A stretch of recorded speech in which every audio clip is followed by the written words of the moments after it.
Mancano ancora tantissimi mesi a Sanremo 2027, ma iniziano già i primi rumors e alcuni stanno già facendo discutere moltissimo. La prima indiscrezione, la più recente in ordine cronologico, è quella legata alla Eurovision Night, una serata in cui i Big riproporrebbero il proprio brano inedito, ma in una veste totalmente diversa, cioè arricchita da coreografie, grafiche d'impatto, cercherebbe di seguire in qualche modo i canoni visivi tipici della kermesse europea, mi viene da dire. Inizialmente Dagospia prevedeva questa novità in sostituzione della serata cover, aiuto, ma nelle ultime ore Repubblica ha parlato del giovedì come serata designata, il che appunto significherebbe fortunatamente salvare la serata cover del venerdì. Questa formula prevederebbe quindi di fatto anche un doppio vincitore. Attenzione, questa sarebbe una grandissima novità, cioè quello della serata Eurovision, che guadagnerebbe così il pass per il contest europeo, e quello invece del sabato, che decreterebbe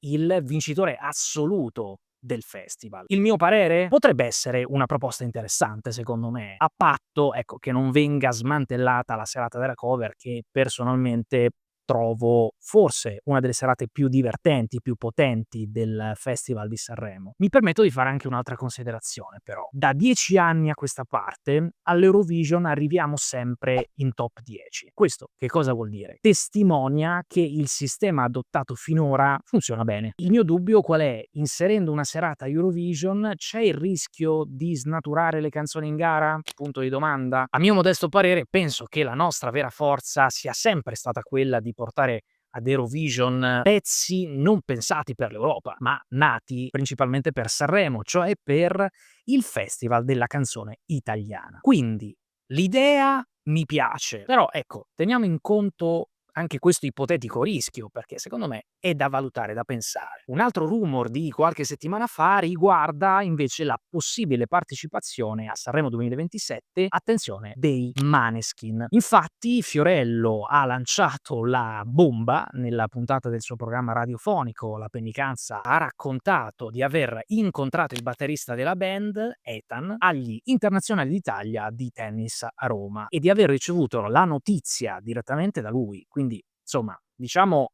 stiamoci attenti su questa cosa. Il successo globale dei Maneskin, ricorderete, è partito proprio da Sanremo 2021 con Zitti e Buoni, e questa reunion sul palco dell'Ariston potremmo dire potrebbe chiudere una sorta di cerchio, no, perfetto. Se fosse vera, attenzione, se fosse vera, sarebbe secondo me una notizia veramente bomba, capace di far veramente entusiasmare la prossima edizione di Sanremo a dei livelli veramente altissimi. Infine, secondo ADN Kronos, Stefano De Martino vorrebbe al suo fianco Maria De Filippi per almeno una serata del festival come co-conduttrice. Inoltre, il direttore artistico pare stia valutando una sensibile riduzione del numero dei big in gara, puntando a circa 24-26 artisti, e secondo me questa potrebbe essere veramente una notizia interessante, perché asciugherebbe molto la serata e allo stesso tempo, mi ci metto in mezzo anche insieme ai miei colleghi, ci darebbe forse la possibilità di finire